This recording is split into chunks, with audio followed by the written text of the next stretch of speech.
বলছেন যা যা আপনাদের যে আজকে আমি আসার পরে যে কারণে আপনারা উত্তেজিত হয়েছেন এটার জন্য যা যা বিচার করা দরকার আমরা প্রয়োজনীয় ব্যবস্থা গ্রহণ করব।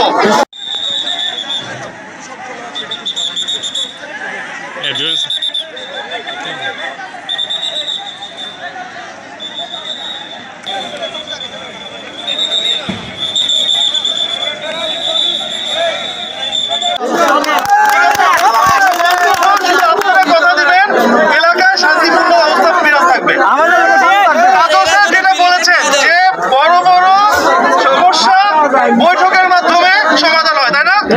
আমরা এখন বৈঠক করবো, আমরা একটা সমাধানে আসবো, কিন্তু আপনারা যদি অরাজকতা সৃষ্টি করেন তাহলে কিন্তু আমরা কাজ করতে পারবো না, তাই না?